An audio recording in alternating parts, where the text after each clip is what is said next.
Mes amis, bien le bonjour. J'aimerais vous parler d'une nouvelle qui est passée pratiquement inaperçue. Et c'est une nouvelle qui était prévisible, là. J'en avais parlé sur ce canal il y a quelques années.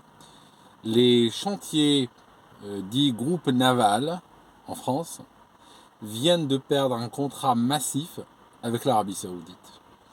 Ils étaient positionnés en Arabie Saoudite, pardon du peu, depuis 40 ans.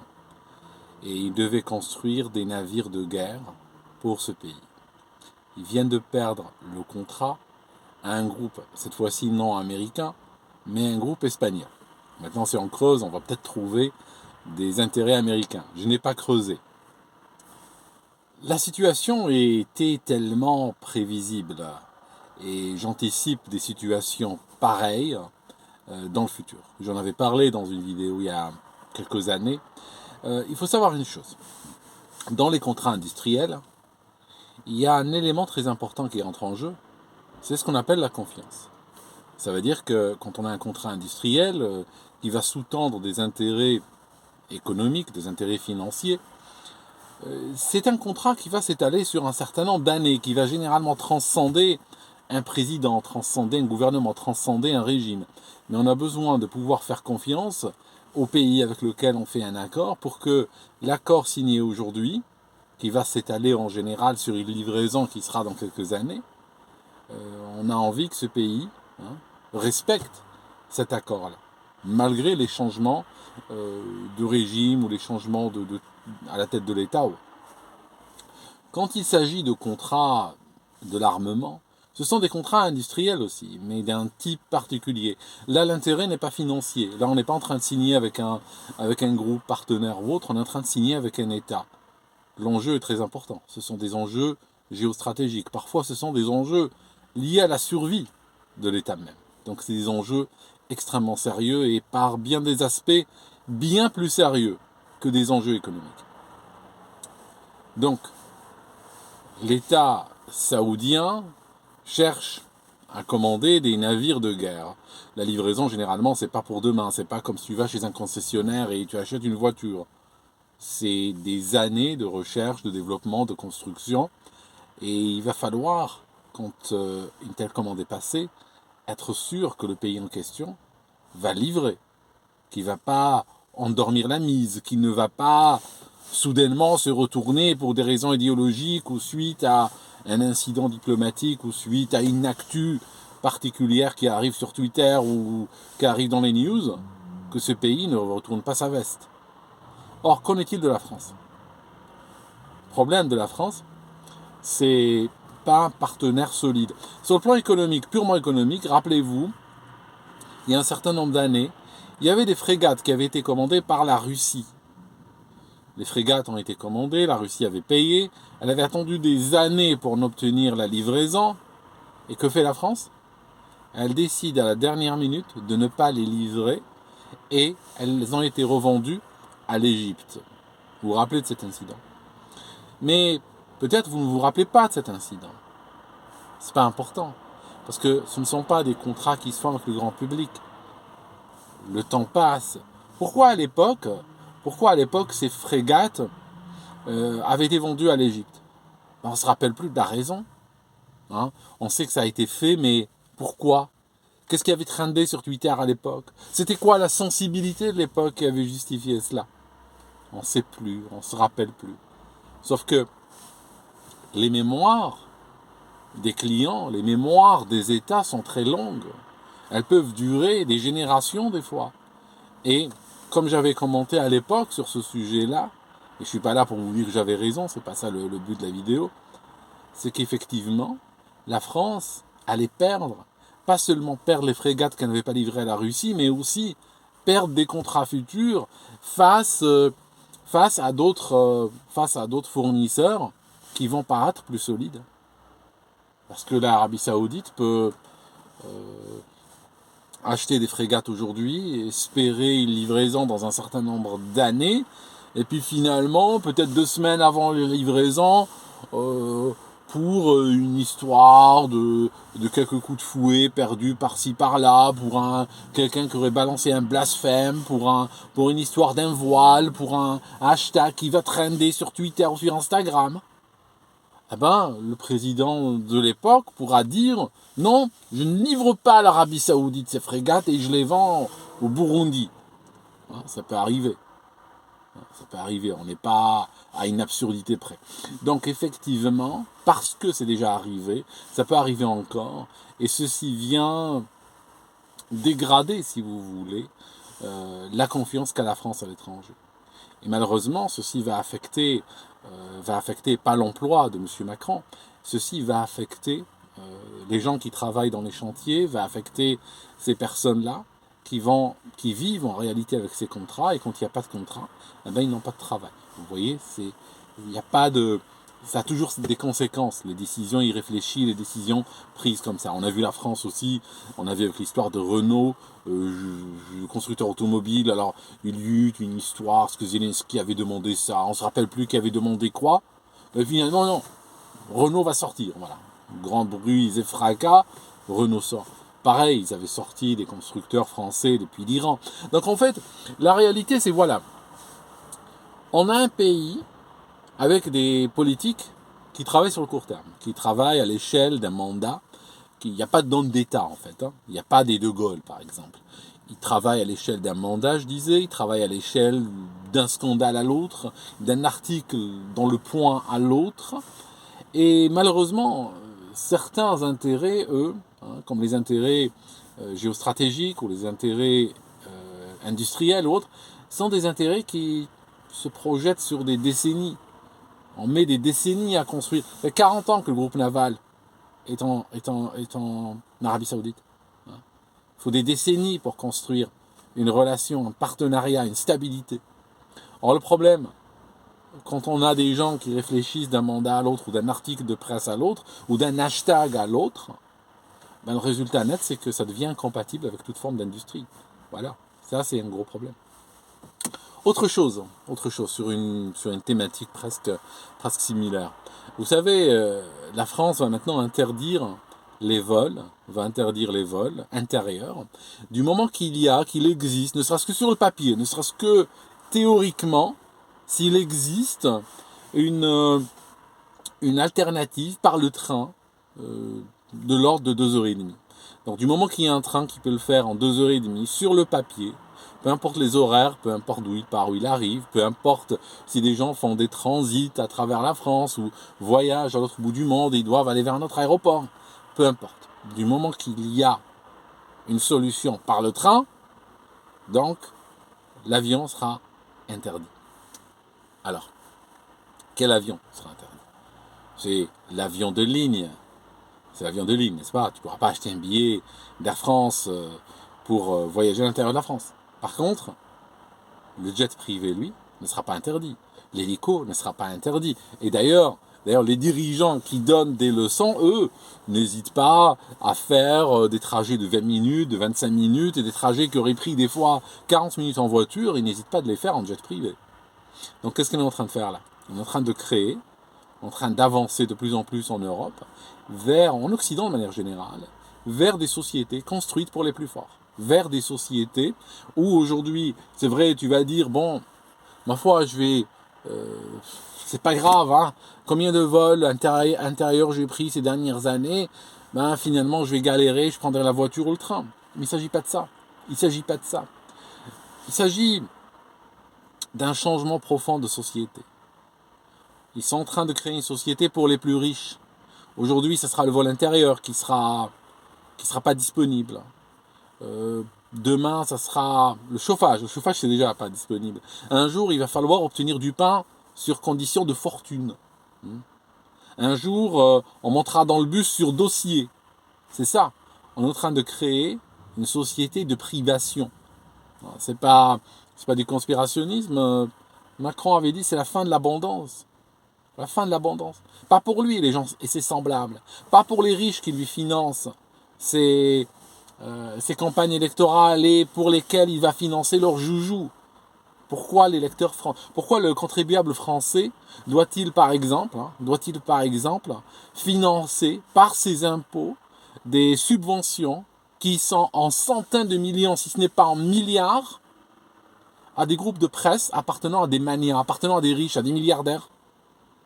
Pourquoi un milliardaire achèterait-il un groupe de presse et c'est l'État qui doit lui financer le fonctionnement? Pourquoi cela? En fait, vous savez la réponse. La réponse, c'est pour imposer le narratif de la classe dominante. Ils ont besoin des médias.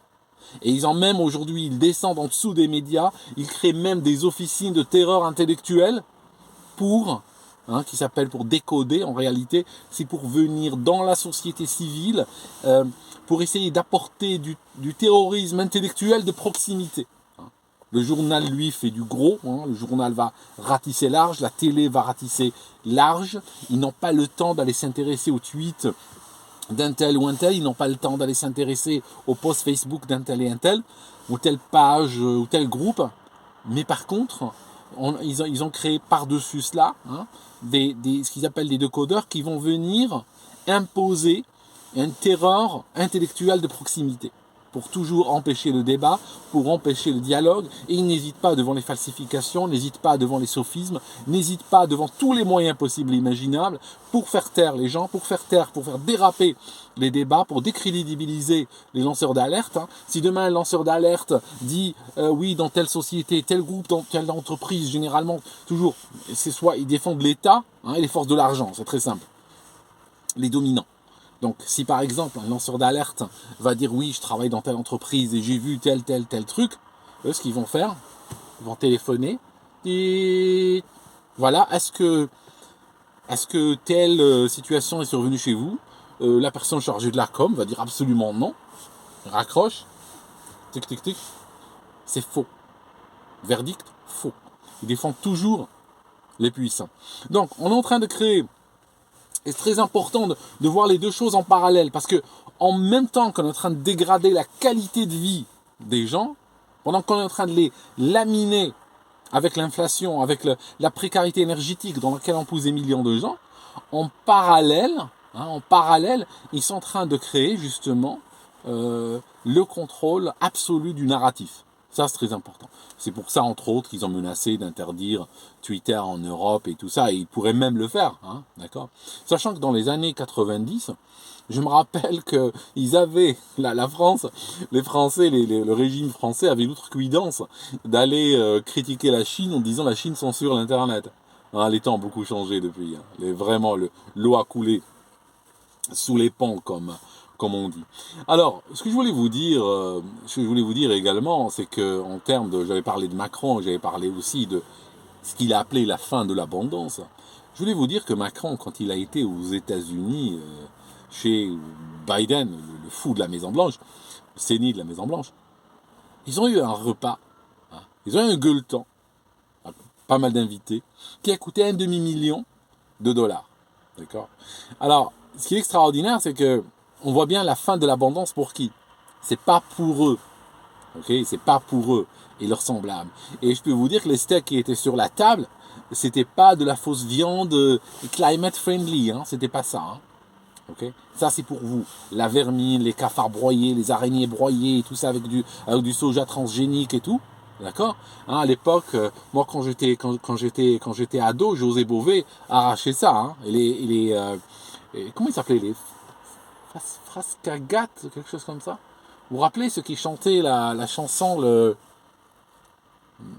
maïs, au sujet du maïs transgénique et José Bové qui l'arrachait? Comment ils s'appelaient ces gens? C'est des Bretons, je crois. J'ai la chanson en tête, mais je ne me rappelle plus complètement des paroles. Enfin, l'un d'eux a mangé du maïs transgénique et il a eu des problèmes par la suite. Alors, revenons à la précarité énergétique. Aujourd'hui, on est en train de s'enfoncer dans une précarité qui est by design. Ce n'est pas une précarité accidentelle. Je vous parle, par exemple, au Royaume-Uni, on a 2 millions de foyers qui vont cet hiver se déconnecter de la grille énergétique. Ça signifie se déconnecter du gaz et de l'électricité parce qu'ils n'auront pas de quoi payer. On a, et c'est le côté victorien de ce pays, mais ça vient chez vous, on a 4,5 millions de foyers qui sont connectés par des compteurs prépayés. Je ne sais pas si c'est connu en France. Alors le compteur prépayé, c'est un compteur où tu mets soit des pièces, tu dois jeter des pièces dedans. Au moment où il n'y a plus de pièces, il s'arrête de fonctionner. Et puis de temps en temps, il y a un préposé qui vient ouvrir la boîte, qui prend de l'argent.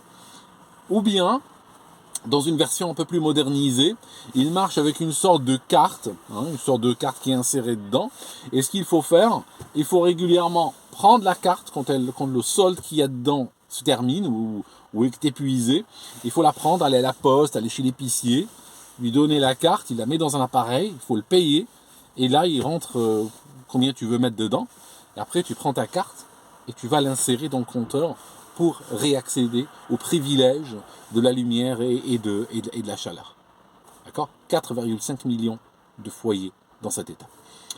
Aujourd'hui, ce que Born ou autres appellent la sobriété énergétique, c'est pas quelque chose de temporaire. C'est une reconfiguration de la société. Ça vous est présenté, oui, il y a une crise en Ukraine, patati patata. C'est pas ça le but. Le but, c'est changer complètement la situation, changer complètement la donne et créer une précarité de masse et une précarité permanente qui s'inscrira dans la durée. Aujourd'hui, le monde, en particulier le monde qui a de l'énergie, le monde qui a des ressources naturelles, est en train de travailler ensemble. Les BRICS, c'est pas de l'imaginaire. Ils ont réalisé qu'aujourd'hui, ils vont faire des partenariats entre eux qui vont les rendre de plus en plus puissants. Et plus l'Occident cherche à se débattre là-dedans en imposant je me rappelle quand j'étais gamin, l'Occident bombardait les pays pour leur imposer l'économie de marché, alors qu'aujourd'hui l'Occident veut faire de l'économie dirigée. Hein. Le contrôle des prix, de contrôler le prix de l'énergie. Ils avaient créé ce qu'ils appelaient un cap, une limite sur un plafonnement du pétrole russe à 70 $ le baril. Maintenant, ils viennent de baisser ça à 60 $ le baril. Ben, ils peuvent baisser ça demain à 0 $ le baril et l'obtenir gratuitement. Hein. On n'est plus à une absurdité près. Le problème, c'est que les pays en face, producteurs, sont en train de se réorganiser. Et si l'Occident croit qu'ils vont juste imprimer des billets, ne produire rien du tout, ils sont en train de tout détruire. Regardez, le Pays-Bas vont racheter de force 3000 fermes qu'ils vont fermer. Le Canada va faire pareil. L'Allemagne est en train d'interdire l'utilisation de l'engrais pour baisser la production de ces fermes pour des objectifs climatiques. Ne croyez pas cela. C'est de la destruction programmée, c'est du vandalisme civilisationnel qui est en train de se passer sous vos yeux. Les gens qui sont derrière, je ne parle pas des vols, je ne parle pas des lambda et des oméga qui sont juste en train de participer à ce mouvement-là par conformité, par intérêt personnel, pour plaire aux journalistes, pour avoir une bonne presse, pour plaire à quelques jeunes écervelés. Je ne parle pas de cela. Je parle de ceux qui sont derrière. Ceux-là savent ce qu'ils sont en train de faire. Savent qu'ils sont en train... Vous savez, dans les dessins animés, on voit ce gars avec une sorte de poignée comme ça, il va appuyer. Et qu'est-ce qui se passe ? Il y a un fil, il y a de TNT plus loin. C'est exactement ce qu'ils sont en train de faire. Et ils le font exprès, et ils le font en connaissance de cause. Donc, je disais que l'Occident ne pourra pas vivre en produisant rien du tout, en imprimant juste de l'argent et puis en distribuant à travers le monde pour acheter ce dont il a besoin.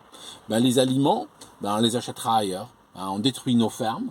Et puis, si on a besoin de nourriture, on ira l'acheter ailleurs. On ira la ramener du Brésil ou de... Le problème, c'est que, ceci va créer de la dépendance.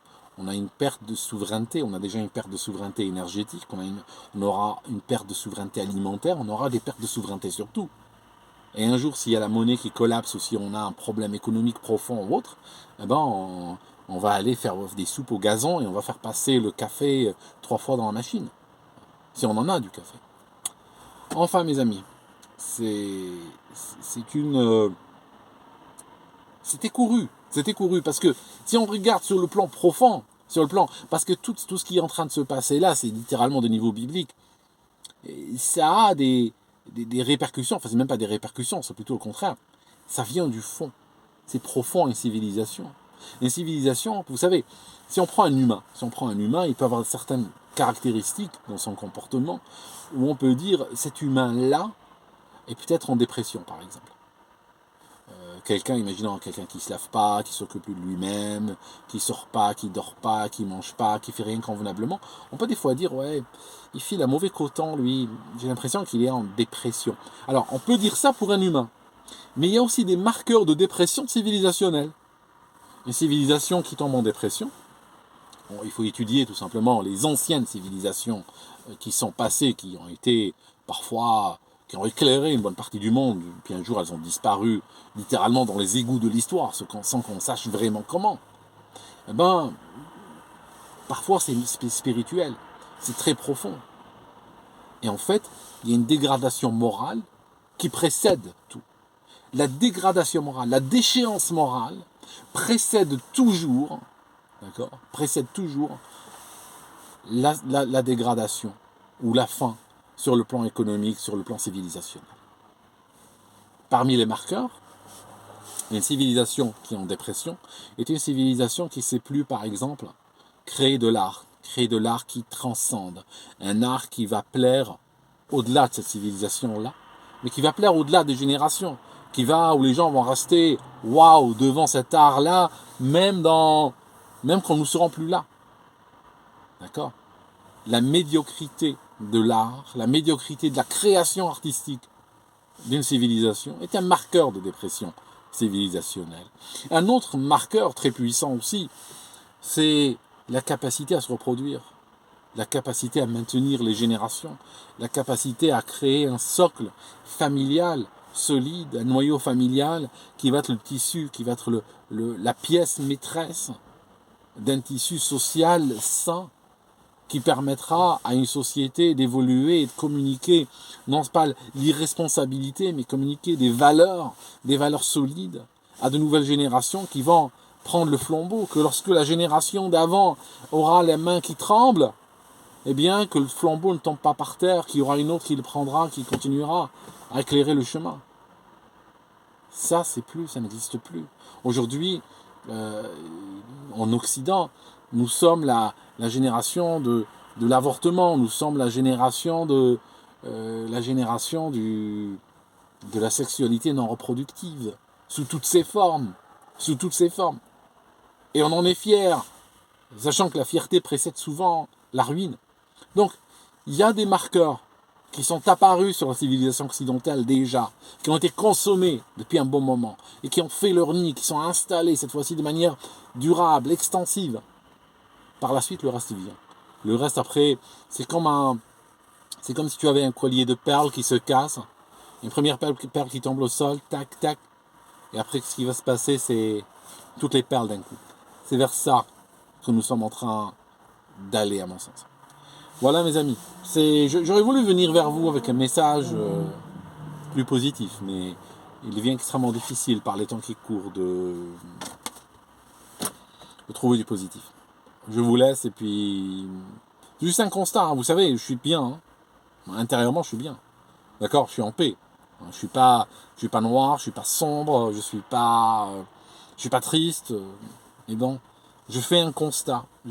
J'aurais voulu faire un constat de joie, un constat de réalisation. J'aurais voulu vous dire, waouh, regardez ce qui a été réalisé cette année 2022, regardez les avancées qu'on a pu faire sur l'économie, sur la société, sur je sais pas moi, qu'on a envoyé quelqu'un marcher sur Mars. J'aurais voulu qu'on ait de grandes réalisations collectives, desquelles on soit fier. Non, j'ai pas ça. Et vous ne l'avez pas non plus. Voilà. Merci mes amis, et puis on se voit dans une autre vidéo.